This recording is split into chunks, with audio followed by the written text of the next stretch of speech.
Wiley Sanders Truck Line that we offer Blue Cross Blue Shield, we offer dental, we offer disability, we offer vision, we offer life insurance, cancer insurance. We also have a 401k where we match up to 4%, dollar per dollar up to 4%. We also have automatic trucks at Wiley Sanders Truck Line. If you go to a truck driving school, we'll reimburse you. And don't forget about the $1,000 sign-on bonus. Money! Wiley Sanders Truck Line, Troy, Alabama. Wiley Sanders Truck Line. We help you save for your future.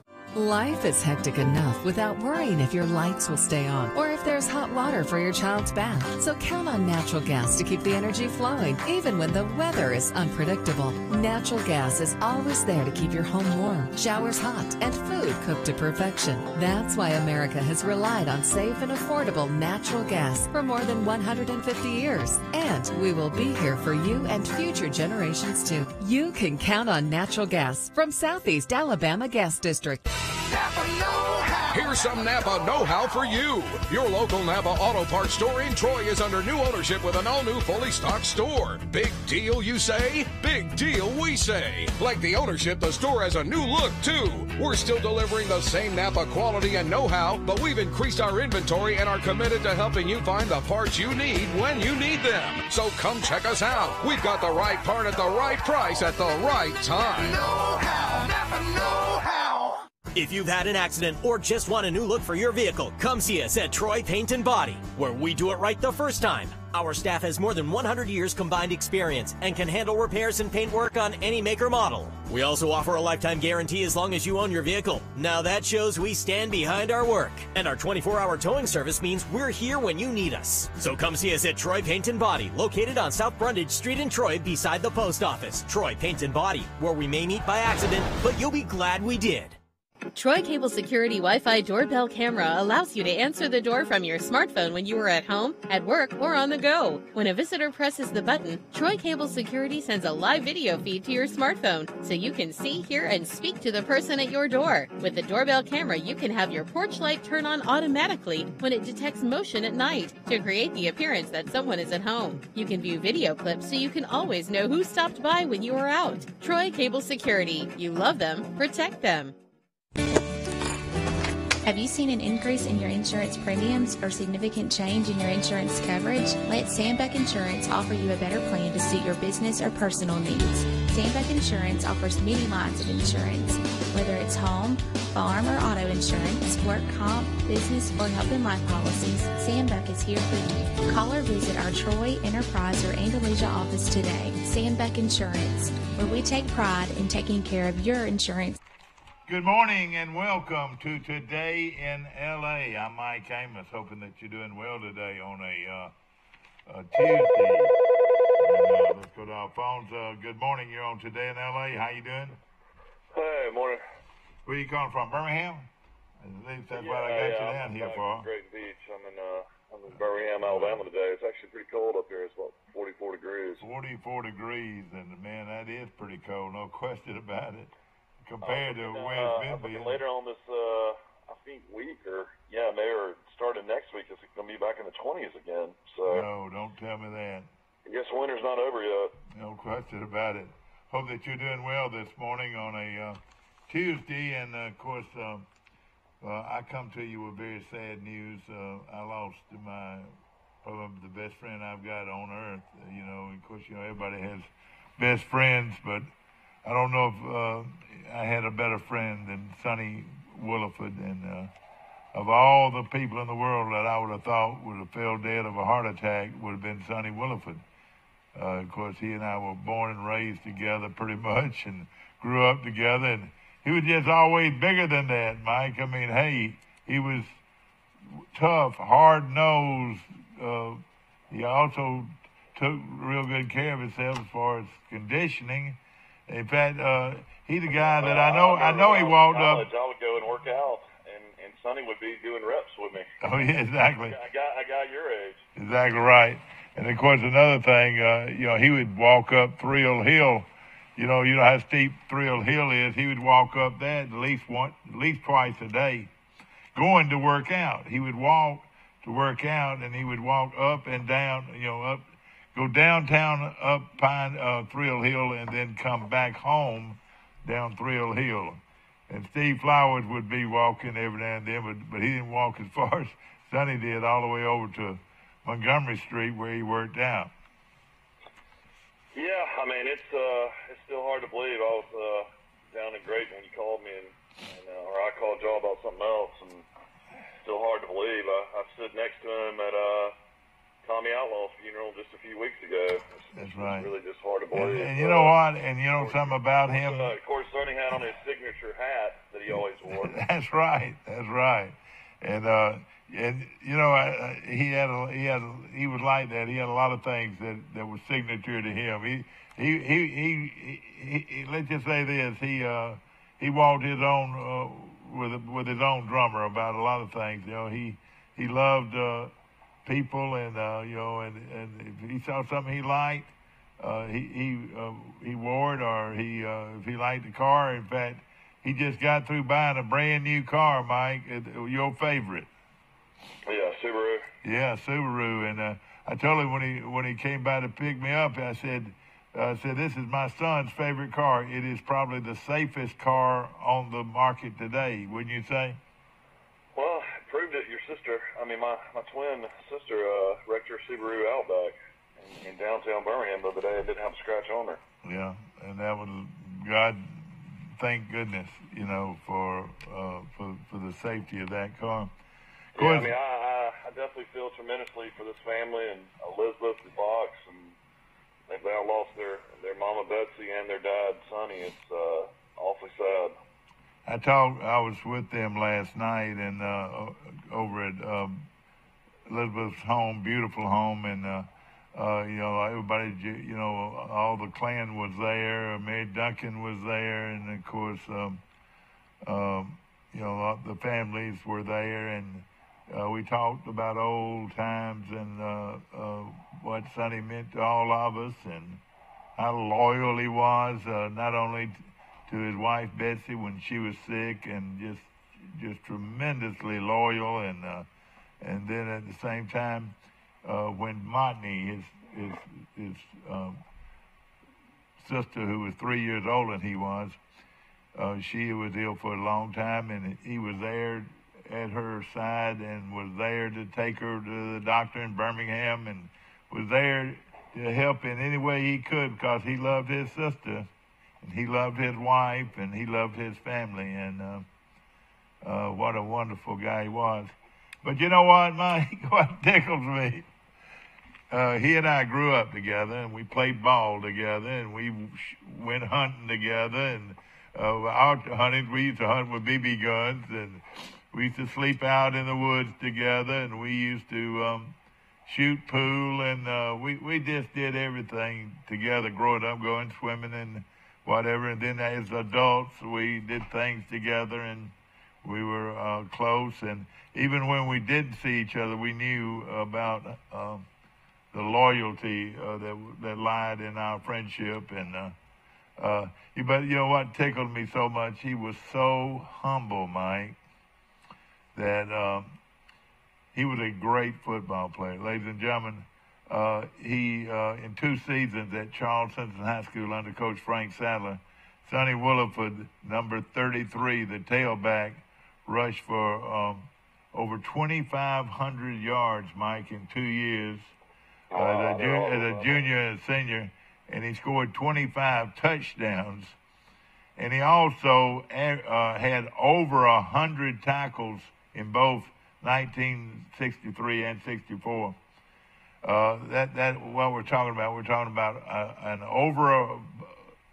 about a 11 to 1,200 yard rusher each one of those years, and he also had over 100 tackles. Not since the great Bobby Marlowe back in 1947 and 48 had anybody that played football for Charles Henderson High School or Troy High School had ever accomplished.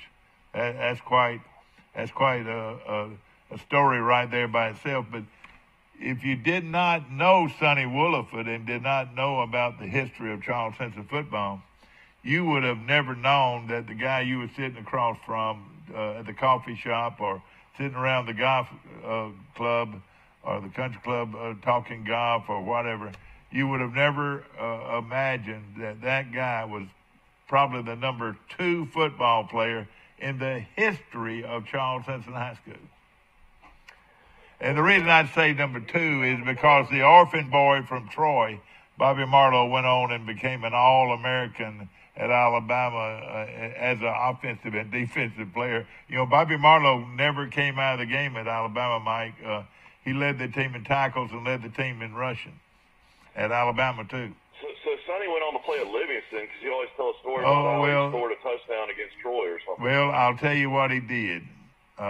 We were playing Livingston, and I was a freshman, and KT Cole was a freshman, and Buck Corley was a freshman. We all three grew up together, very close friends to this day, and, of course, KT will deliver the eulogy today at Sonny's funeral, which will be at noon at the Green Hills Cemetery right here in Troy on Highway 29 and Highway 10. It was,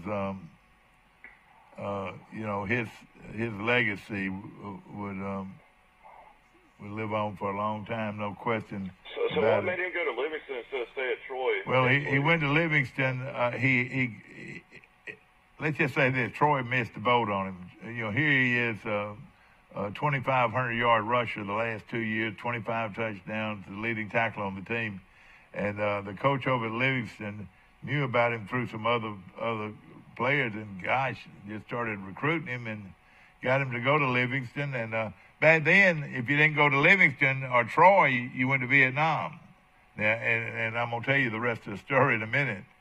You know, back then there was a lottery, Mike, and if you won that lottery, well, later on it was on the lottery, but the Vietnam conflict or war was going on, and everybody wanted to play football, and they signed Sonny at Livingston, and they beat us 46-3. I remember we kicked the opening field goal and led 3-0, and I think he made probably 10 tackles from his linebacker position, and I think he scored 2 touchdowns. I was with a very good friend of mine, Ray Kicklighter, this weekend, and when I told him about Sonny had died, of course he knew Sonny and was around him when he would come over and visit, you know, Troy at football games and so forth, and he knew Sonny was a very close friend of mine, and he said, I can remember him. He said he would hit you around the ankles and the knees, and you thought he had broke your leg. I mean, he was just a fierce. I mean, he was just a hard-nosed, great athlete that could run. See, the thing about Sonny Williford that made him so great, one of the things that made him so great, not only was he tough and he wasn't strong, he wasn't real big, but he could fly. He was about a 10-1 or 10-2 100-yard dash guy. He ran under 50 seconds in the 400-yard dash, which you track people out there know how fast that is. He was anchor leg on the 440 relay team our senior year. He and the legendary Frankie Nicastro, I call him legendary. He wasn't near the player Sonny was, but he was good. But he was real fast. Sonny could outrun Frankie Nicastro.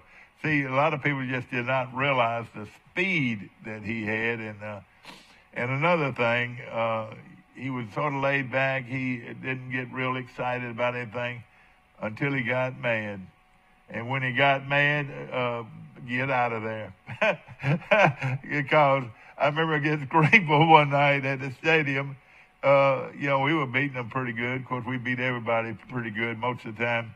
And he got hit in the head, his helmet cut his eye, and he was bleeding. I mean, he was bleeding. Yes. And back then, they didn't necessarily take you out, you know, if you were bleeding. You know, now, you know, if you're bleeding, they'll jerk you out of the game and get it taken care of.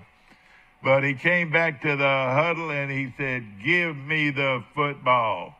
And that meant he didn't care what Coach Sadler had called. He said, give me the football. And I think he broke about 4 tackles and went about 50 yards for a touchdown. And he came back to the sideline, and he said, all I wanted was for somebody to give me the football. They took him over there, and Dr. Colley came out of the stands and I think stitched him up, and he came back into the game. And what a player he was, and what a. Yeah, I imagine the face mask back then didn't protect the eyes too well. No, they didn't. And, but see, he played on offense and defense. He played linebacker on defense. I played with him, and many times. I really I remember many times I would be reaching for to make a tackle, and he'd be making the tackle. And what he did, he liked to tackle him and pick him up and carry him back.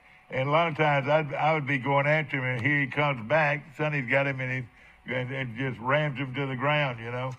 Sonny probably in high school weighed 155, 160 pounds. But, hey, he was 155, 160 pounds of steel, buddy. Guys, I tell you. When he went to Livingston, he ended up transferring back to Troy. Was that correct? No, he ended up transferring to Vietnam. How about that? To Vietnam, okay. Yeah, he played 1 year at Livingston, and really KT Cole, you know, a dear friend, and hopefully he's going to come on our show this morning, was also a Marine guy, and he talked Sonny into going to the Marine Corps, and Sonny left Livingston and went in the Marine Corps and became a decorated Marine, and served his country very well, and that was his football career was over with, but hey, anything Sonny Williver was going to be involved in, especially the military, he was going to do well, and he became the leading, walking point in Vietnam, and that right there is, you know how they have the great shortstops, and this is not a real good comparison, but you compare them with a quarterback or a shortstop or leader of your team on in sports. Well, he walked point in Vietnam, and your leading guy walked point in Vietnam. So do you think if Sonny would have had the opportunity to stay in college, he would have set some records at Livingston? Yeah. If he was a guy that if they'd played in a I formation, a tailback position, and given it to him and let him run to daylight, I'm not saying he was a Johnny Musso, but he was a Johnny Musso type player, where a lot of the times he'd get hit and he'd put his hand down, Mike, and he'd go 3 or 4 extra yards like he had 3 legs. You know what I mean? You ever seen a back do that? Yeah, I mean, I've seen pictures of Musso do that. Yeah, and Sonny Williver was like that. He had great balance. And back when we played, though, you played a lot of offense and defense, you know. So when he was in Vietnam, how many tours did he make? Just one. Listen, back then 1 was enough. I'm telling you, he was in the grunts, and he was right in the middle of it. I was hoping KT would come on our show today, and of course KT. It's still early. I'm sure he probably will. A decorated Marine and also a very good football player in his own right, and of course the life of Sonny Williver was not just growing up, and of course we grew up playing football in Gam Green's front yard, and you go by there during the fall, there was not a blade of grass on that front yard. I mean, we had played football there so long, and we played a type of football that not many people could play. It was called slow motion, but it was only slow motion when you were running. When you made the tackle, it was hard nose. But we grew up playing football in that front yard ever since we were 6 or 7 years old, and all the way even through high school. And even as an adult, we were playing touch football or what we call slow motion football, even on the holidays. On Thanksgiving, the only thing we ever thought about was we had a big game on Thanksgiving Day in Gam Green's front yard. We would play the game that early that morning. It would be cold early that morning. We'd play our game, and then we would go home and eat, have a feast, and then go back later on and play even more. Back then, everybody had a BB gun, and I won't touch a lot of folks here because everybody had that pump BB gun, and we used to go hunting a lot, and for robins. And this is terrible. This is not an Audubon Society thing. We probably shouldn't have done it, and I feel bad about doing it, but we used to shoot birds, and these little cedar waxwings that would come down from the north and eat the berries. Well, we used to a count on how many of those we were going to kill with a BB gun that day. Well, they're all drunk on the berries. Yeah, they got drunk on the berries. You're right. I did that when I was a kid too. I think. And Robbins, and Robbins, Kerry Green, and Perry, his brother, and Danny Harris up the street, Sonny and me, and Manley Johnson. Yes, the great Manley Johnson shot birds just like everybody else did. And was a good friend of ours. Of course, he was younger, but he'll tell you right now that he really learned about life playing football in Gam Gray's front yard, because it was a war. We really went at it. Gam Gray must have had a big front yard for y'all. No, it was a little bitty front yard.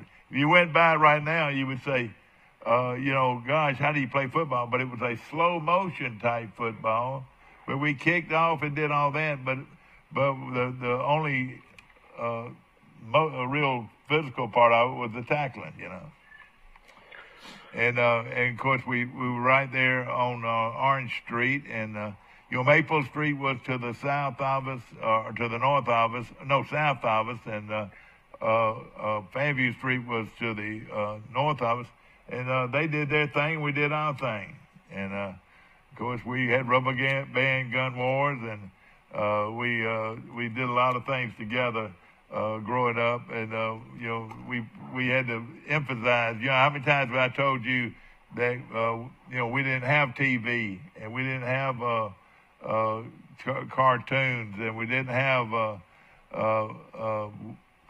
games to play on television and all that stuff. We didn't have that. We had to come up with our own thing. Y'all played stickball too, didn't you? We played stickball a lot. At least over at my house, we played corkball. And Sonny and Richard were cousins, first cousins. They lived next to each other. My two best friends on this earth was Sonny Williford and Richard Williford. Richard was 2 years older than us, and we played together all the time. We played slow motion football together. He was part of it. Did Richard live over there near y'all too? Yeah, Richard lived up in Trojan Terrace, and that's where he lived. I lived on Orion Street, and Sonny lived on Orange Street.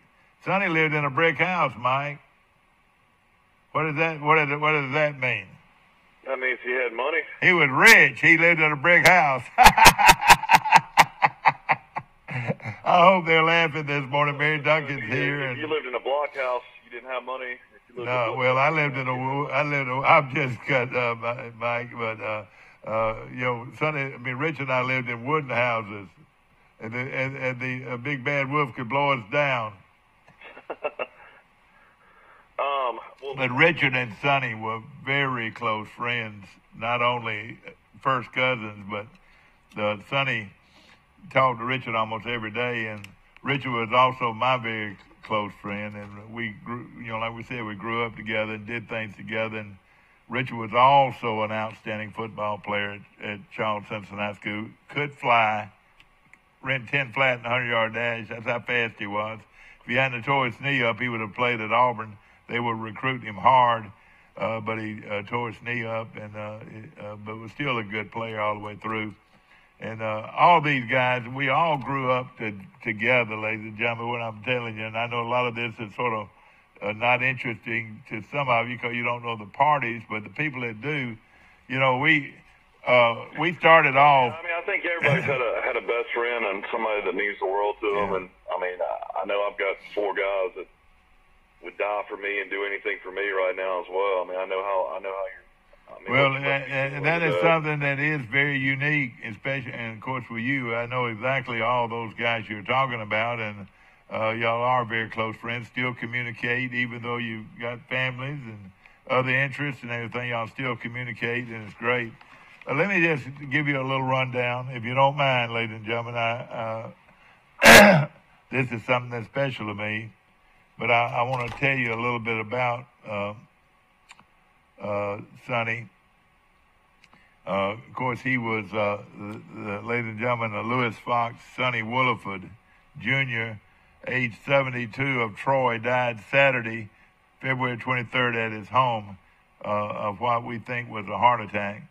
Sonny was a 2-time most valuable player at Charles Henderson High School in 1963 and 64. He went to Livingston on football scholarship and played and started as a true freshman. He entered into the United States Marine Corps and was the highest ranked shooter, listen to this, in his regiment. The regiment's a lot of people, scoring 226 out of 230 on his rifle test. He was promoted to PFC and was sent to Vietnam with the 2nd Battalion of the 26th Marines and served in I cannot pronounce any of these names, but I'll try to, Chulai, Daezong, before the 77-day siege. He worked in the health department here in Troy for 35 years and was an avid golfer and at one time an avid hunter. And his funeral service will be held today, which is a Tuesday, February the 26th, 2019, at noon in the chapel of Green Hills Funeral Home with Reverend Curtis Kennington officiating. The carriage of the Green Hills Funeral Home will transport Sonny to his burial site in the Green Hills Memorial Park Cemetery. Military honors will then be provided by the United States Marine Corps. Visitation will be held from 10 o'clock until the funeral, which is at 12. So you've got 2 hours to see the family today. Survivors include his son and daughter-in-law, Louis Fox and Lauren Williford the third, and daughter and son-in-law Elizabeth and Trent Stow, grandchildren Louis Fox Williford the fourth, Sonny Williford, Logan Stow, and Bryson Stow, sisters Mary Duncan Hall and June Rose. He was preceded in death by his parents, Louis Fox, son Williford, and Alma Griffin Williford.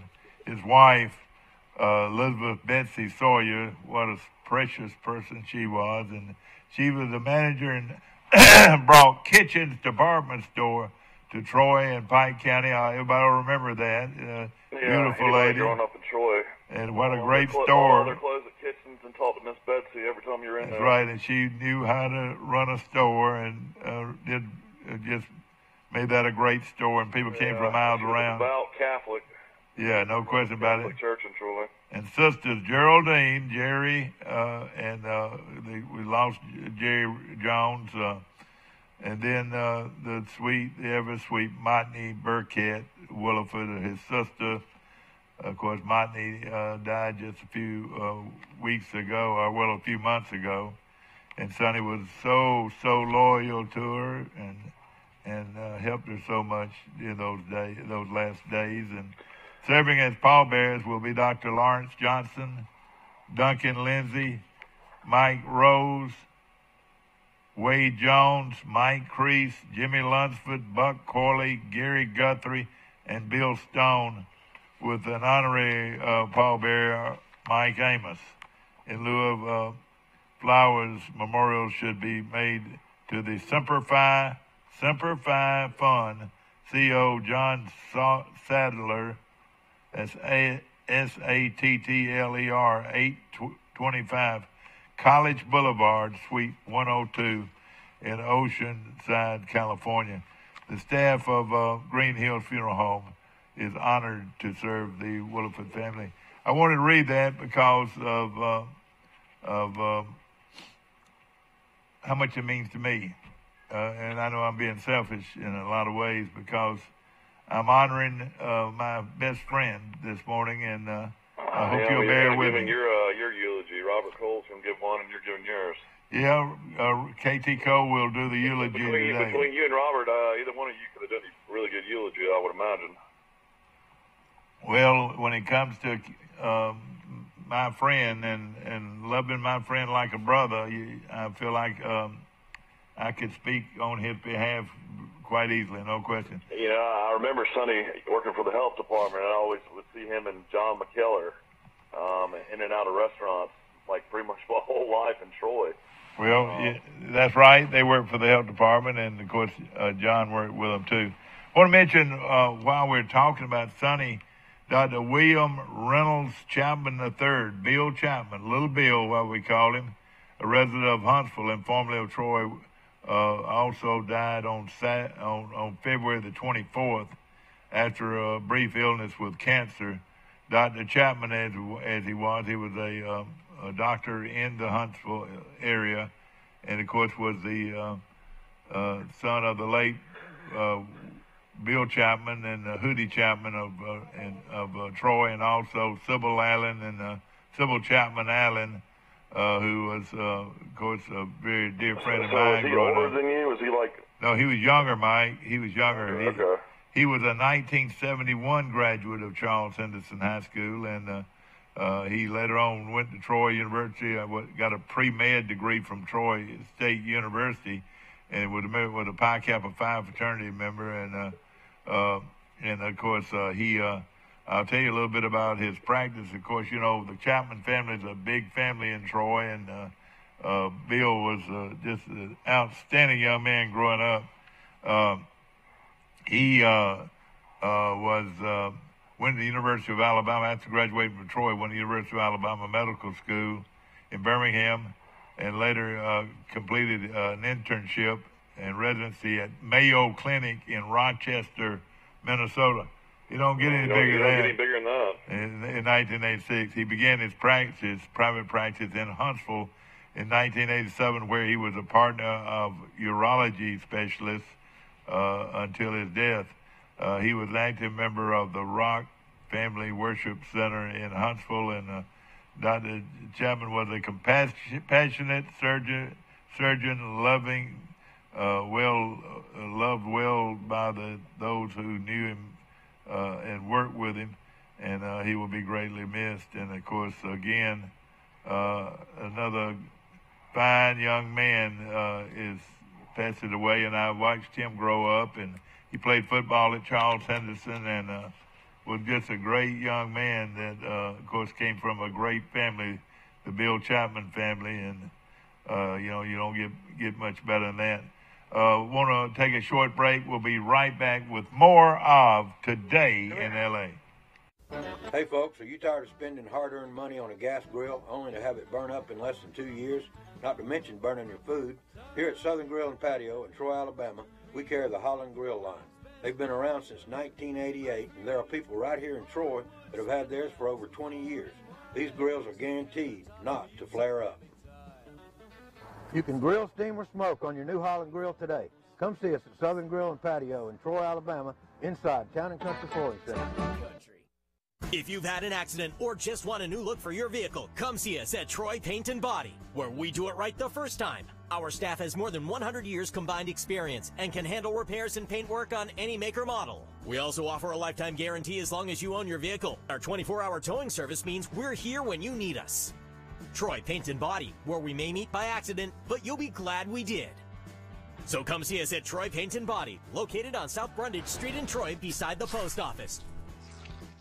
When you were handed the key to a new Bill Jackson Chevrolet Buick or GMC, rev up your imagination. Think of all the places you can go in some of the most stylish, best quality cars available on the market today. Feel confident driving vehicles with superb dependability and safety ratings. And smile. You saved a ton of money because you bought at Bill Jackson. Let the only thing holding you back be the end of the road. A Bill Jackson Chevrolet Buick GMC vehicle will not only change your life, it saves you money like nowhere else.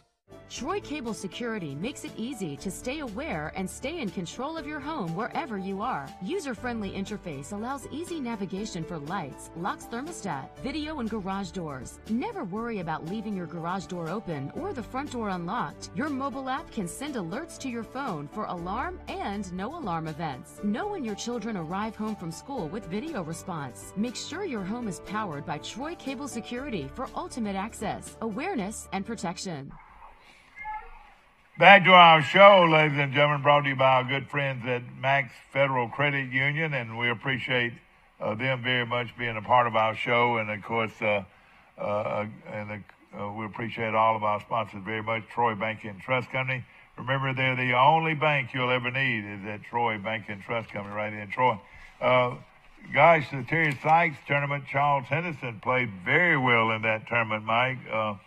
They were ended with a 2-1 record, but this was one of the best tournaments ever put on in Troy, Alabama. Everybody said that there were scouts everywhere, and of course, good teams everywhere. Opelika, Prattville, Enterprise.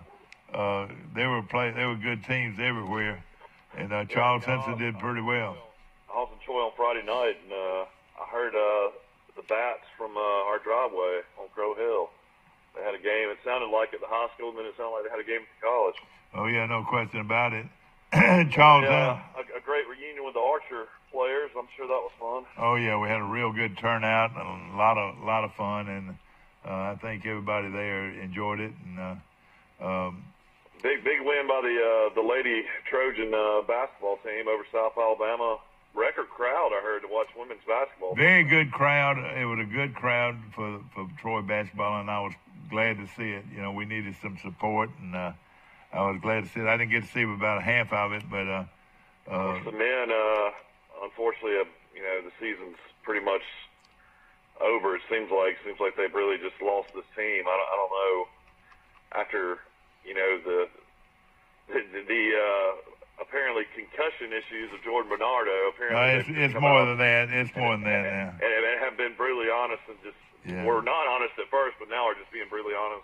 Well, I think it all started with this concussion, which we thought was the case. Yeah. Of course, Charles Henderson Trojans beat Brew Tech 13-3 and just wallop Eufaula 10-1 to get the 2 wins in the Terry Sykes tournament. They led by some good play from Cole McWhorter, who had continued to hit well, Keontae Bradley, and also, Mike, there was some big hit home runs in that game, too, and one of them was from Walker Stallworth, who pitched a one-hitter in one of the games.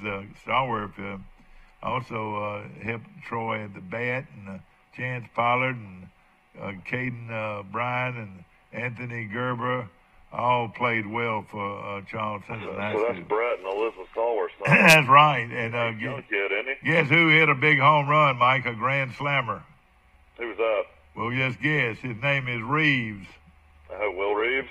Yeah, John Reeves is nephew. He got all his athletic ability from his Uncle John? I don't know, but he's a big guy. They say he jacked one, which was with the bases loaded. And his dad, Jason Reeves, played baseball at Charles Henson. Sure did, yeah, no question about it.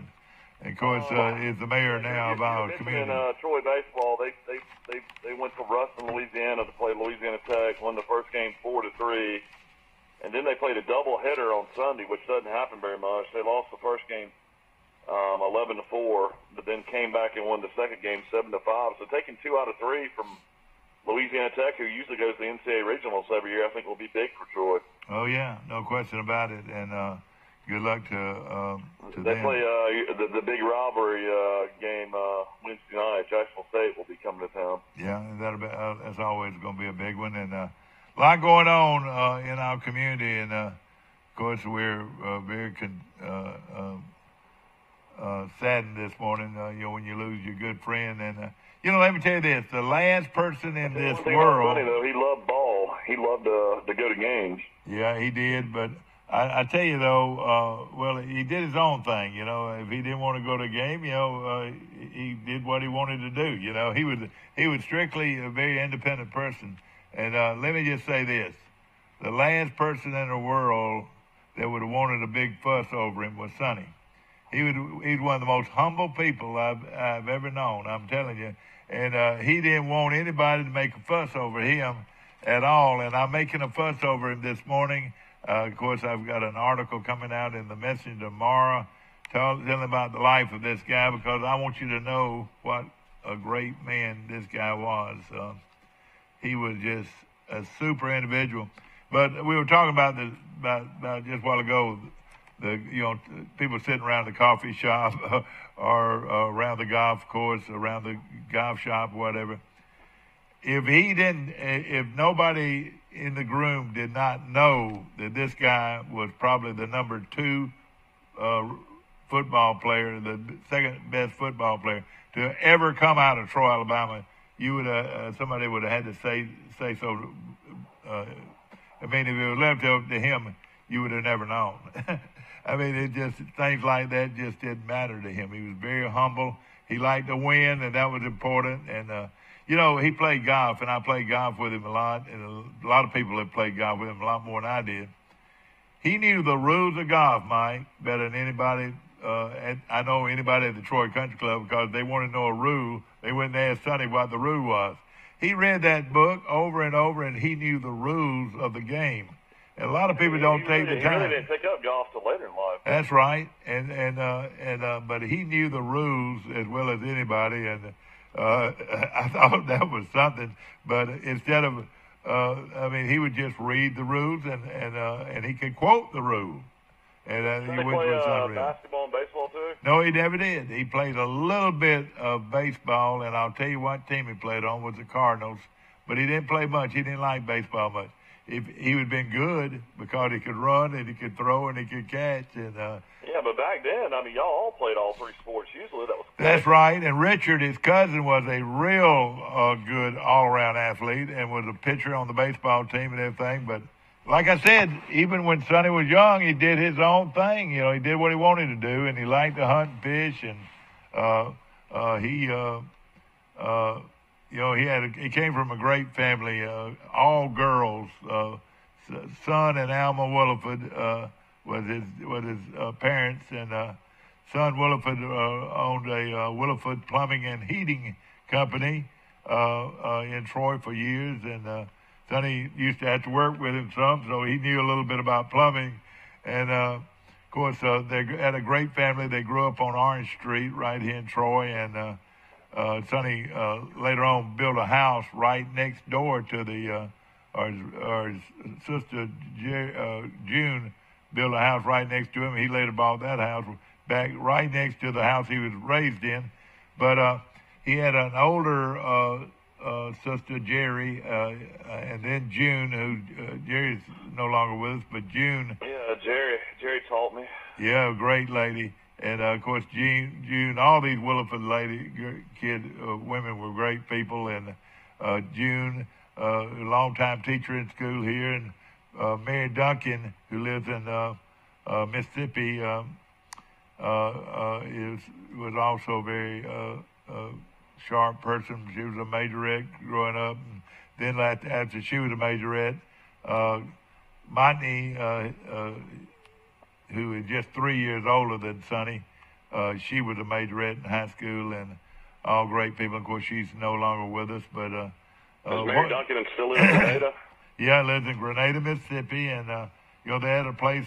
She was married to a guy named Phil Hall, who Sonny loved so much. That was his brother-in-law, and everybody could tell stories about Phil Hall and what a great guy he was. He went, you know, she met him at Troy when he went to Troy, and of course, they had a place at Lake Martin where he was raised. He was raised up around Eclectic, and he always wanted a place on Lake Martin, so he bought him one. So they went from going to Lake Martin back to Grenada all the time, and one of their daughters graduated. Well, Grenada's got a huge lake there. That's surprising they just didn't stay there. I know, you're right. You're right. Grenada's got a huge lake there. And, of course, their daughters both went to Ole Miss, and both of them, well, one of them was a lawyer. They were a big part of my childhood. Every Christmas we spent with the Willifords. That's right. Or every Christmas Eve we spent with the Willifords. Oh, yeah. And, you know, that was something we always did. Sonny and I would, every Christmas Eve, we would get in the car around noon and start making our rounds to all our friends.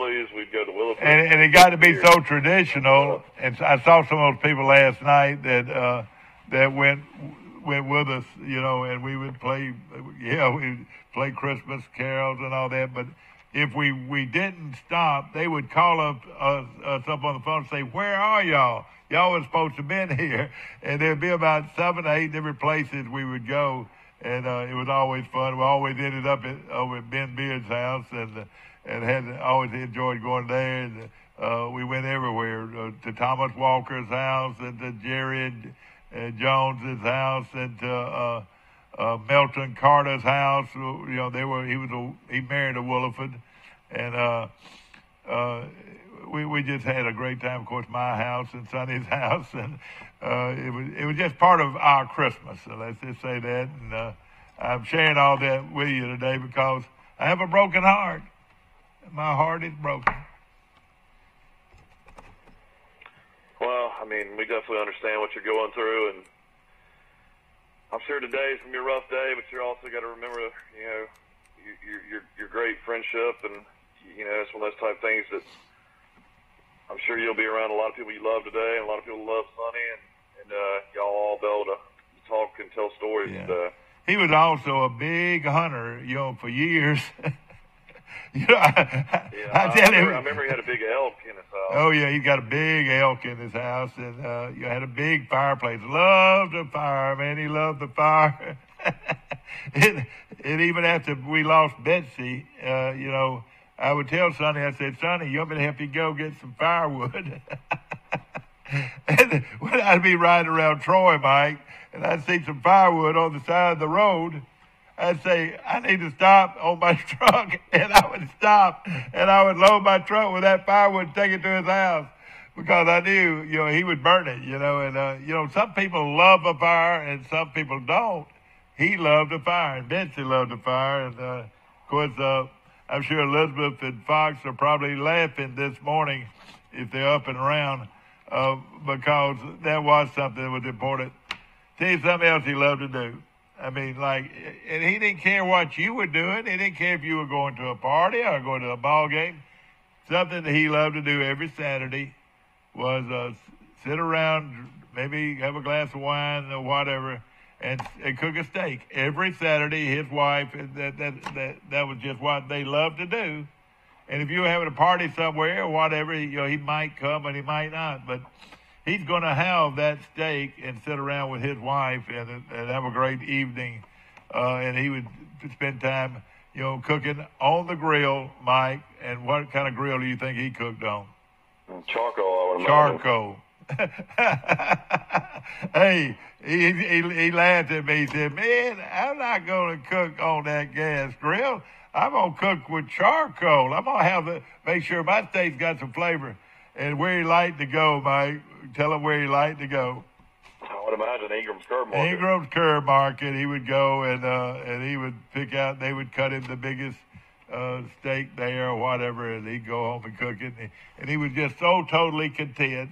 He did not admire anybody that much, and he didn't, but you never heard him say anything bad about anybody.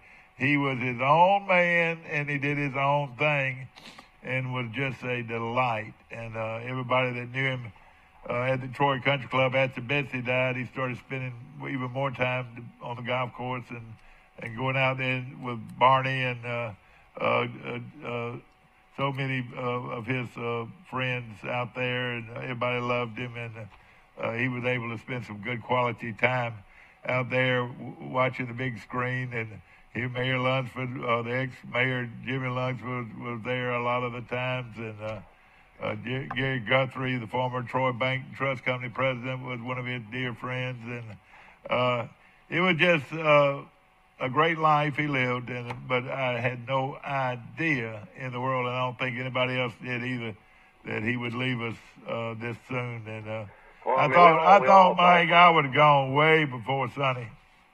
I know, but I mean, the Willifords, you know, have always had heart issues. You know, that's something we have always known about. That's right. The family had heart disease in the family, and I told him many times. I said, Sonny, hey, you're in great shape and you work out and all that, but you still need to address the heart issue. And he knew it, you know, and he had just got, like I said, growing up, he just loved the outdoors, and he was a very good in sports, but, you know, he didn't want anybody making a fuss over him. And I know I'm making a fuss over him this morning, but so well deserved. He had just not too long ago started going to the Episcopal Church. Now, the Willifords were raised Presbyterian. They built that Presbyterian church now, the Williford family. I'll just tell you a little bit about the Williford family. Of course, I told you Richard Williford was my very close friend, too, and he was 2 years older than us, also a great athlete. He played all the sports, and of course Sonny and him were very close, and we did a lot of things together. But Richard was a huge outdoorsman. He loved to hunt, and he and Sonny went all over the country hunting, elk and big bull deer up in Colorado, and they went everywhere and loved to deer hunt. And of course, he and Sonny were real close because of that too. But that Williford clan on Thanksgiving, those guys, they were always out hunting that morning. But when they got there, the Williford clan would have their Thanksgiving or Christmas dinner. Now, some people can have that at your house, and some people can have that at your barn, or somebody can have the Thanksgiving feast or Christmas feast at the church. The Williford clan had to rent the country club because to have enough room for their clan to come in and have their Thanksgiving and Christmas dinner. There have been some great families in our community. Of course, the first one you think about is the Colley family, and they're a great family, and the Wilkes family, and that was a big family in Pike County and so forth. But to me, the great family in this community for all those years, to me, was the Williford family. Great people. And I knew every one of them and loved every one of them. And they made me feel a part of them, and because I was such good friends. But we knew everybody. Like in Troy, you know everybody anyway. But this Williford family was a great family, no question about it. And they were a proud family. Sonny was a proud man. So how did Sonny and Betsy meet? Well, she came here she was the manager of Kitchens, the women's, department store right here in Troy. Kitchens originated out of Anniston, Alabama. Mr. Kitchens and Betsy was his number one person. And Betsy went to New York and bought all the clothes and did all the buying, which was very important. And there were 4 or 5 different stores. Of course, the main store was in Anniston. But the store in Troy, Betsy told me several times that it would outsell the one in Anniston sometimes because of the college being here. And it was name brand clothing at discount prices. And I've always said most people want that because very few people want to pay regular price on clothing. And you get name brand. I'm looking at a tie right here, and it could have very easily been bought right there. This is a Hathaway. But it could have very easily been bought in that store years ago. I used to go there all the time. But they met, and Sonny, he loved her, and they had a great life together. And their 2 children, Fox and Elizabeth. And Elizabeth is now has a big position. She's an accountant with the Southeast Southeast Power Company on 231 South, Mike. What was that, Southeast Alabama Gas District? Yeah, no, not gas district, but electric power company. Okay. Yeah. Southeast Alabama, and of course she is their main accountant, or which CFO I would call it, and he was awfully proud of her, and Fox, of course, Fox lives down in Florida, and he has 2 children. Yeah, he lives in Santa Rosa Beach, I believe. Yeah, one of the great things about, of course, son Williford was Fox Williford, son, and was Fox Williford the first. Sonny was son was Louis Fox Williford the first. Sonny was Louis Fox Williford the second. Fox was Louis Fox Williford the third, and his little boy is Louis Fox Williford the fourth. Isn't that wonderful to have that kind of legacy and to have that name and legacy to move on? If you could have fought harder, I could have been a junior. But we have. It probably should have happened, and it didn't. But y'all did it, and I didn't. But Louis Fox Williford, the fourth, the little guy that's going to be something one day, and of course all those other children, grandchildren, Sonny loves so much, and Logan, and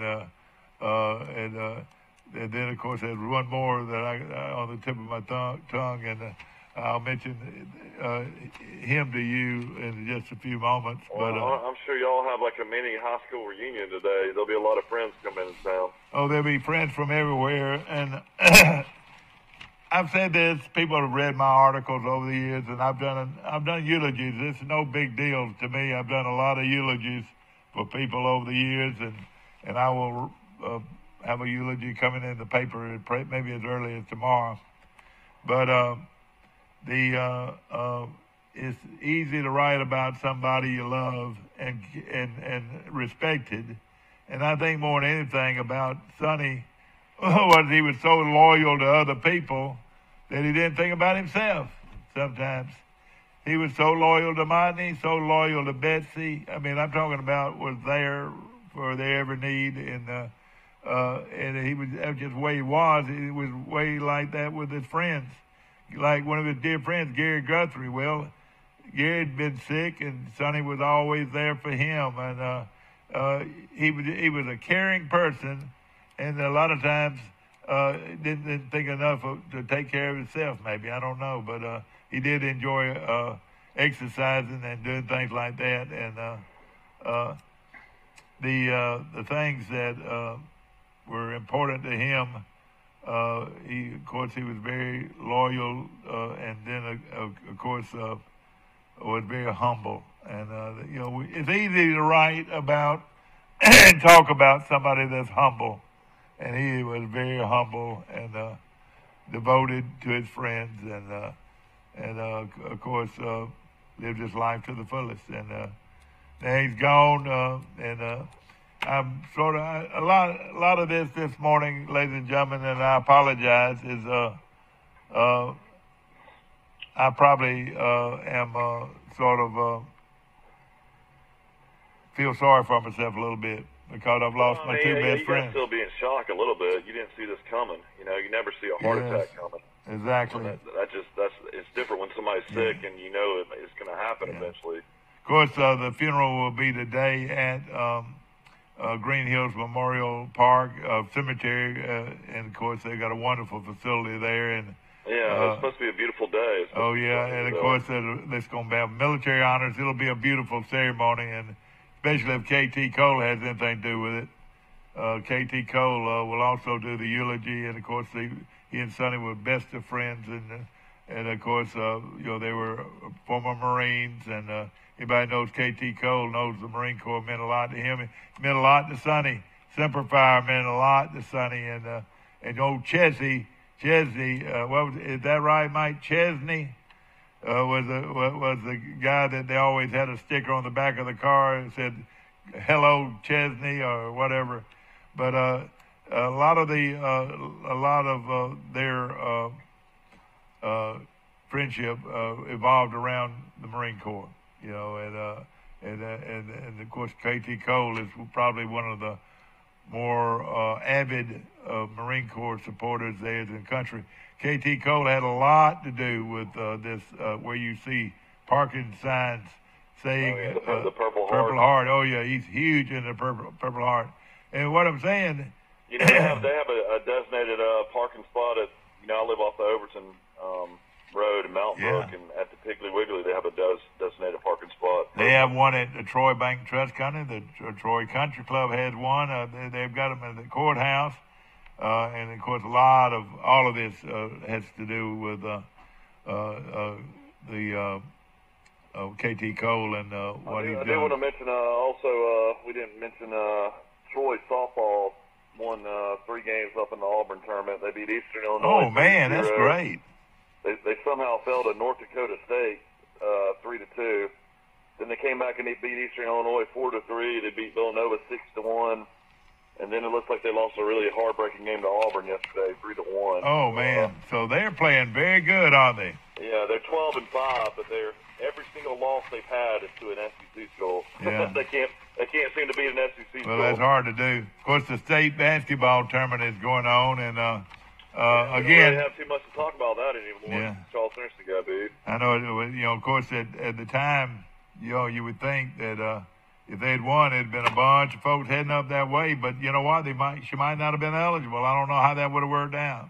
Yeah, it's kind of a crazy story that you just don't ever know. Of course, the case got dropped, and now it's just a matter if the Alabama High School Athletic Association is going to fight it and still try to go to trial. If they do, somebody ought to shoot up in the air and say, "Man, stop!" Because if they do, it's strictly a personal thing. And I don't think it needs to be a personal thing. You're going to see how much greed's involved if they want to come back and try to make them vacate all these wins. No question about it.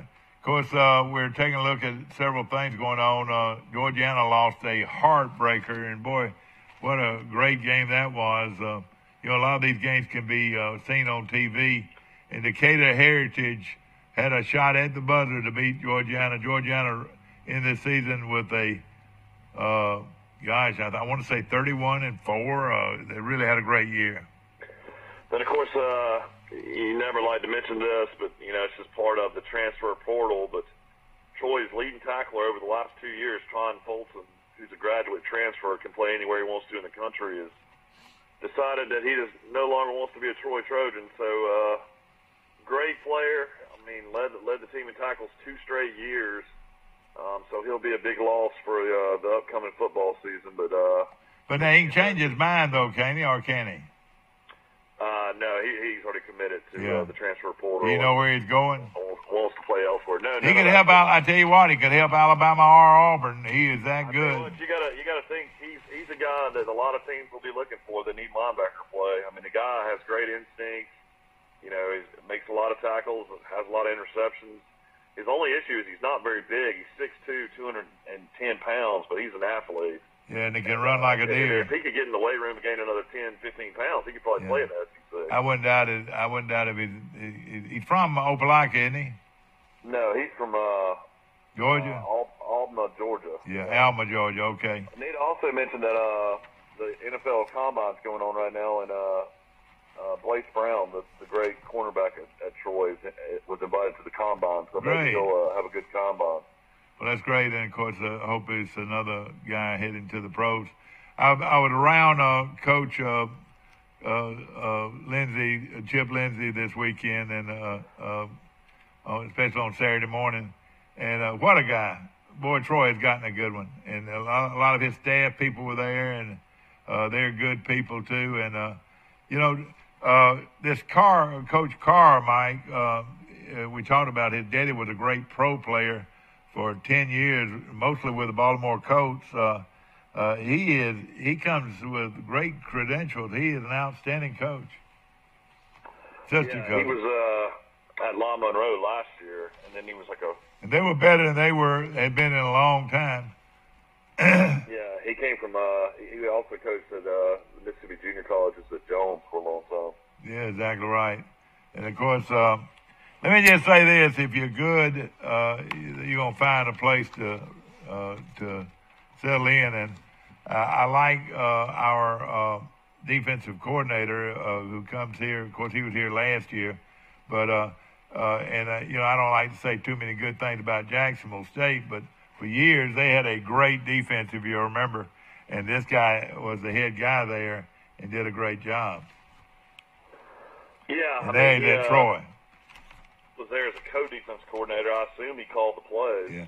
Don't you know old Jacksonville State hates it? Says, golly, how in the world do we have a coach that leaves us to go to Troy? Don't you know that kills them? It's Division I, lot bigger school. Yeah, no question about it. Of course, we've got basketball galore, and it looks like it's coming down in Birmingham, Mike, to Leah Montgomery, 29-3, against Mountain Brook, 29-3, on Thursday at 10:30. That's going to be a great game. Yeah, it should be. It's all about if anybody can guard and slow down Wofford. He's a phenomenal player at Mountain Brook, and I would think Mountain Brook's probably going to win it all still. I mean, I know Lee will be extremely athletic, but Mount Brook can really shoot.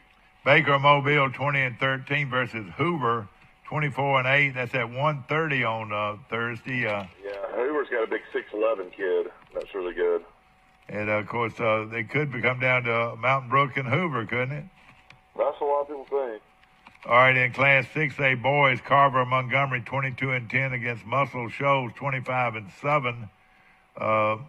Give me Carver. I tell you, Carver's good when it counts. Yeah, Muscle Shoals has had a lot of flooding issues up and around North Alabama. A lot of horrible floodings going on right now. And then Hillcrest of Tuscaloosa against Penson Valley. That means that the quarterback probably plays basketball, doesn't he? No, he's already at Auburn, though, isn't he? Yeah, he is. He graduated early. And, of course, we're talking about was he Mr. Football? Yeah, he beat out Tallulah. Oh, yeah, okay. Mike Amos on the other end of it. We're going to take a short break. We'll be back. Hey folks, are you tired of spending hard-earned money on a gas grill only to have it burn up in less than 2 years? Not to mention burning your food. Here at Southern Grill and Patio in Troy, Alabama, we carry the Holland Grill line. They've been around since 1988, and there are people right here in Troy that have had theirs for over 20 years. These grills are guaranteed not to flare up. You can grill, steam, or smoke on your new Holland Grill today. Come see us at Southern Grill and Patio in Troy, Alabama, inside Town & Country Flooring Center. If you've had an accident or just want a new look for your vehicle, come see us at Troy Paint and Body, where we do it right the first time. Our staff has more than 100 years combined experience and can handle repairs and paint work on any make or model. We also offer a lifetime guarantee as long as you own your vehicle. Our 24-hour towing service means we're here when you need us. Troy Paint and Body, where we may meet by accident, but you'll be glad we did. So come see us at Troy Paint and Body, located on South Brundage Street in Troy beside the post office. When you were handed the key to a new Bill Jackson Chevrolet Buick or GMC, rev up your imagination. Think of all the places you can go in some of the most stylish, best quality cars available on the market today. Feel confident driving vehicles with superb dependability and safety ratings. And smile, you saved a ton of money because you bought at Bill Jackson. Let the only thing holding you back be the end of the road. A Bill Jackson Chevrolet Buick GMC vehicle will not only change your life, it saves you money like nowhere else. Troy Cable Security makes it easy to stay aware and stay in control of your home wherever you are. User-friendly interface allows easy navigation for lights, locks thermostat, video, and garage doors. Never worry about leaving your garage door open or the front door unlocked. Your mobile app can send alerts to your phone for alarm and no alarm events. Know when your children arrive home from school with video response. Make sure your home is powered by Troy Cable Security for ultimate access, awareness, and protection. Back to our show, brought to you by Little Caesars, and of course we appreciate it. That's the best pizza in town by far for the money, no question about it. Health Actions Therapy, we appreciate them very much, and of course they are hell out of Jackson, Alabama, and been in Troy for 2 or 3 years now and doing a great job. Dixieland Dental, located 9 miles north of Dothan on Highway 231. Dr. Michael Precise, Dr. John Strength, Dr. Damon Strength make up one of the largest dental clinics in Alabama. Mike, let me put you on hold here a minute. We'll go to our phones. Good morning. You're on Today in L.A. Good morning, Mike. This is Kerry. Kerry Green, buddy, ladies and gentlemen. Kerry Green is one of those guys that grew up right down the street from Sonny Williford, and he's the guy that we used to play football in the front yard. Evidently, your ears were burning, and you had to call, didn't you? Well, everybody who knew him wants to honor him today, and there was no doubt in my mind I had to be here. So he was a special guy to all of us, and everything you said this morning was just right on. I hope you were. I'm glad you were there. Well, Kerry Green, of course, ladies and gentlemen, was the other linebacker. Is that right, Kerry? That's right, and the other linebacker. Deservingly, Coach Sadler presented Sonny with the Headhunter Award, and I was one of those clapping the loudest because he deserved it. Yeah, no question about it. And you know, we grew up with him, and you know, he you never heard him raise his voice very rarely. Think about it. You know, and of course you grew up with him every day, living right down the street from him. And you remember when we played ball with each other. You know, he enjoyed it, but you know, he was so quiet. You know. He was, but he was, as you said earlier today, he was a great athlete. And Sonny, I tell you something interesting about Sonny. He made you want to play better because of him and his play. That's right. He raised the bar, and it was a real pleasure, to be alongside of him and to call him your teammate. Yeah. Well, you grew up right down the street from him. You probably saw, well, you know, even though I lived around the corner, you know, you saw him a lot more than I did. And, of course, you know, y'all played together as very young children, and that Williford family, all those pretty girls down the street, you know, and he like a guy told me the other day, he said there was not a, he said as long as I would make sure I shut the toilet lid, I would be okay. But if I didn't, I'd be in trouble. But you remember when y'all used to go hunting and all that, and a lot of things, innovative things like the rubber band gun wars. We really had some great childhood moments, didn't we? I think Alma Williford served me just about as many breakfasts as Russ Green. Yeah. And it was, I started to realize as I got older, I said, I have overstayed my welcome and then some. You're exactly right. So gracious, and I would literally go down to that house before Mom was up, and we would. The Willifords were eating breakfast at their table, and Alma always invited me in. And, exactly right. Have something with them. And of course, the kitchen nook was right outside, so you would probably been hunting in the backyard, or you or Perry been hunting in the backyard around breakfast time. I'll tell you this, and you got to remember this, and you know I'm getting emotional about it, but I'm going to be emotional, and I hope people will bear with me. But these things were joyous moments. But you remember how he liked his eggs? He liked his fried eggs over grits, and then he would get it, and he'd have his bacon or sausage, and he'd just start cutting it up. He'd start cutting it up and get it where it was just like a soup almost, and he would tear into those eggs, bacon, and grits.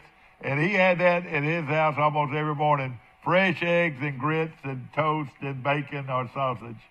You're exactly right. And Alma could cook. Yeah, no question about it. It was great. But you're right. We were probably down there with our BB guns in his That's backyard. right. I bumped Exactly. Oh heck, I'm having a senior moment here. One of the beautiful daughters last night. Mary Duncan, our June. Sometimes say, "There's that Kerry Green in my backyard shooting my birds again." That's right. Or Perry was worse than all of them. I can see old Perry. I'd be spending the night with Sonny. We'd be sitting there eating breakfast, and I'd see Perry, walking real slow. You know how he used to like to sneak up. We hated mockingbirds. You remember how mean that mockingbird was? And those blue jays? Those were mean birds now, and they'd come down on top of you if they had bird babies in the nest. Don't you remember that? Yes, they would. And old Perry though, yeah. And then we used to go back. Now we talk about these are fine people, ladies and gentlemen. But I used to walk in his backyard. There'd be robins nailed to the trees. Isn't that terrible to say? But it was the truth, wasn't it? Some of our sadder moments in our lives. I know it. And the thing about it, I had Miss Davidson, and we studied the Audubon Society in the 4th grade, ladies and gentlemen, and I remember things right now from the 4th grade. My wife couldn't tell you the names of all these birds, but I can because but the problem was we went out and hunted them. You remember that? Well, I was the same way. I was in that class with you, and we had the John Audubon Society. That's right. We were members. And then we would go out and shoot them. Exactly. All right, tell them folks about an English sparrow. What's the difference in an English sparrow and a regular sparrow? I'm not sure that I Or it know. had a They black look yoke. so It had a black yoke underneath its throat. Don't you remember that? A black yoke underneath its throat. That was an English sparrow. And you'd sneak up to them. They like to eat little seeds off the grass, and there'd be a multitude of them. You remember that? Well, you were way ahead of me on that knowledge, Mike. How about cedar waxwings, the ones that love to eat the berries off the trees? And Sonny had a bunch of them in his yard. You remember that? Absolutely. There's something interesting about those, a flock of cedar waxwings. Yeah, they would come down from the north, you know. Your head and start eating, and even though you were shooting them, they didn't fly away. And you know something else? They made you pay by the drop-ins on your cars. I still have a tree right now where I got drop-ins from those migrant birds, you know. But you know what? Right up the street from you, Carrie, Miss Thompson, you remember her? Sure. Nobody hunted in her yard, I promise you. And it was like she owned the bluebird. The bluebird, the orange and bluebird, was the prettiest bird. And they seemed to just have refuge in her yard. You remember that? Well, one of the reasons, there was a rumor that they had in their yard traps. Oh, right. They planted that rumor so we wouldn't go into it. Exactly. Carrie, how about cold Saturday mornings after a Troy High School football game where we couldn't wait to get in that front yard of yours to play football? That's the reason I was telling Martha Jo Blunt yesterday by text. There's the reason that the green home on Orange Street is the only house, as far as I know, still the same house. There's not one tree growing in the front yard, where every other home is adorned with beautiful trees because you and me and Danny, that's right, Perry and Manley and Sonny, that's right, that was it. Mother didn't stand a chance to have a tree grow in the football field. And then, Carrie, of course, the hedge there between your house and Manley's house. And, you know, Manley, I see him occasionally. Of course, Manley Johnson, one of the premier economists in the world, ladies and gentlemen, in Washington, D.C., was born and raised on Orange Street right next door to Carrie. And to this day, I'm telling you, Carrie, I saw him the other day at the homecoming, and, you know, we were looking across each other, and I said, was you thinking about the same thing I was thinking about? And he said, I was thinking about playing football in Gam Green's front yard. Yep. And we invented what we call, Mike, slow motion football. Tackle football. But hey, how many times can you remember though butting heads with somebody and you just laying there just mourning for about a minute, instead or getting your breath knocked out of you and you lay there helpless for a long time? Well, the rule was it was slow until you tackled. Exactly, that's right, exactly. And everybody didn't know how to play it that way. Now, Richard Williford was real involved in it with us. He played a lot. He loved it. You remember we did that up until we were adults. And I remember, I know Rusty Gibson had to go to the hospital one Thanksgiving morning with a cuts over his eyes. I mean, we would have people getting hurt. We finally had to quit. But y'all still do it some, don't you?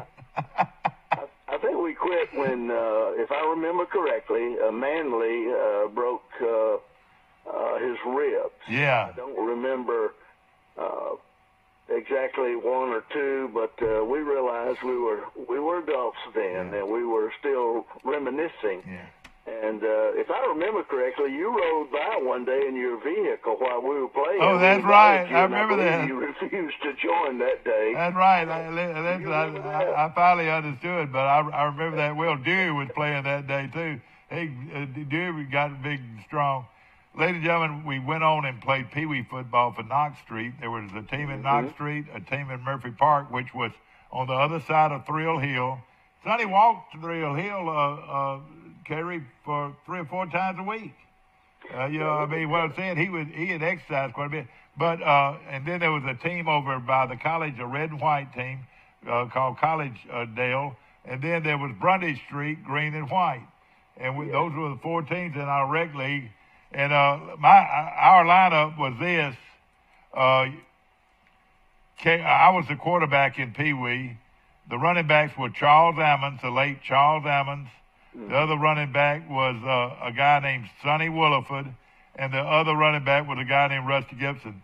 That turned out to be a pretty good team, didn't it? Absolutely. And of course, you were either the Perry played center, I'm sure, we had some great teams. Of course, we had great teams with Richard Williford before we were our last year. And of course, Pete Fair did a great job with the Pee Wee football back then. But don't you remember though when we were the year before our last year, Pee Wee, we had to go against Jerry Rose. How tough was that? You remember that? A fearsome, formidable foe was Jerry Rose. Yeah. You did not want to be in front of him when he was carrying the football. That's right. Of course, they had Joe Dotson and Bob McGee. I don't know. I think Bob played on that on Murphy Park. But we had Richard Williford and Joe Bundy and a lot of other folks. But we had a great time. But when we got up to junior high school, and of course, Sonny was one of the running backs at junior high. Big Charles Ammons was a running back. You were a running back, Kerry, and a linebacker. And we played junior high football. And then our ninth grade year, Coach Bob Stevenson coached our junior high to an 8-0 record, undefeated record. And we knew then that we were going to be good, didn't you think? I thought so. And do you remember the day that Coach Bob Stevenson was going to show us how to do it, and he dressed out with a helmet? That's right. I remember it. Yeah. I think it ended up he got hurt, didn't he? He sure did. He broke 3 ribs. I don't know who it was. That hit him. I have no idea. But he was taped up for the following week, and then we want to say anything about it. Exactly. And then, of course, we left the ninth grade with that undefeated team and went and joined a team of Richard Williford, Joe Dotson, Bob McGee, Rip Talbot, Larry Shaver. How good was Larry Shaver? Larry Shaver, Charlie Bull Griffin, Jerry Rose. I could go on and on that team. We were sophomores.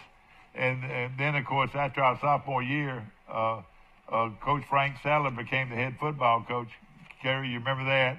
And I think we lost the first game of the year against a real good op team by just a few points. And we won the rest of them after that. And then our senior year, we went 8-2 and won the South Alabama Conference Championship. And we were led by a running back named Louis Fox, Sonny Williford.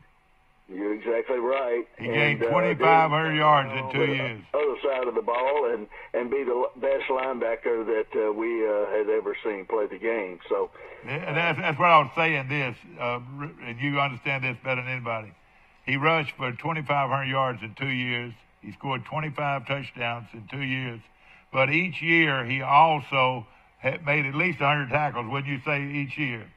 Junior and senior years. Yes, I don't know exactly that number, but you're right. He was far and away the leader in tackles. That's right. And you go back to who had done that before, and you had to go all the way back to Bobby Marlowe, the great Bobby Marlowe, who was an All-American at Alabama. They call him the orphan boy from Troy. And only Bobby Marlowe could compare with the great Sonny Williford as far as those kind of stats. I think you're right, Mike. Well, buddy, I'm gonna let you go. But calling in and. But Kerry, don't get off right this second. I want to say one other thing about Sonny, and of course I've already said it today already, and I hope this has been a good show, especially to the people that knew and loved Sonny. But he could have cared less. He didn't want anybody making a fuss over him. And I tell people all the time out at the country club or sitting around the coffee shop, they didn't know better. Unless I had told them, they would have never known that he was probably one of the greatest football players to ever play in Troy, Alabama. That's right, Mike. He never blew his own horn, that's for sure. And he was humble. I admired those characteristics in Sonny. And like you today, and the reason that I'm here, I've got a special spot in my heart for that guy. No question about it, my friend. I just want to come and pay honor to a great friend. No question about it. And like you said, there's a bond, and we got a bond with our guys. And of course, we went on and had a great team, won the South Alabama Conference Championship, led by Sonny and you, and we just had a great team. Coach Frank Sadler was our coach, and I think he that bond that we all had made us different from a lot of people. You know what I mean? That oneness. And I think that bond is still here today. Yeah. I know that I feel it for sure. No question. Kerry, I look forward to seeing you, my friend. I will see you at the services later on. And I look forward to seeing you, my friend. And I really, really appreciate your call. Thank you. Bye-bye. Kerry Green, William Kerry Green. And he weighed 150 pounds soaking wet. He wore a big cage on his helmet, and he was notorious. His nickname was the Sticker Green. And I mean, he would stick you. He would stick you. And they would swarm you. And let me tell you, we all learned how to do it in his front yard right there on Orange Street. I hope today you folks that didn't know, of course, watching on Facebook across the world, people don't realize it, that we're going to you live. And you can be seen in San Francisco. You can be seen in New York. You can be seen in Tallahassee, Florida. You can be seen in Norman, Oklahoma, or wherever you are today. Well, this is Troy Cablevision coming to you from our studios on South Grundy Street in Troy, Alabama. We have roasted a legend, ladies and gentlemen, in our legacy that we live today. Louis Fox, Sonny Williford, will be laid to rest today at Green Hills Funeral Home starting at noon. The family will receive visitors 2 hours prior to the funeral today. I hope to see you out there, and of course, it's going to be a great send-off for a great person, a very modest individual who would have done anything for you if you were his friend. And again, our thoughts and our prayers go out to the family. We love you, Fox and Elizabeth, and all you sisters, you sweet, sweet sisters, June and Mary Duncan, and your children. And we all love you so much, and our prayers and our thoughts will be with you the remainder of the day. Ladies and gentlemen, it's been a pleasure to talk about my dear friend to you today. I hope that you have enjoyed it, and I know you out there have friends just like I have friends, and I have a lot of friends that we grew up with, and of course this is a special one. And Sonny, I think everybody would say that, because he was so unassuming, and of course what a great man he became right here in Troy, Alabama. We hope that you have enjoyed our show today. We'll be back with you today on tape at 1:30, so you can watch this show again. And I hope that it was a show that people that love Sonny Williford, and I always said to know Sonny Williford was to love Sonny Williford, and that's what we were doing here today on our show. Hope you have a great day. We'll see you tomorrow morning, bright and early, for Today in L.A. That's Lower Alabama.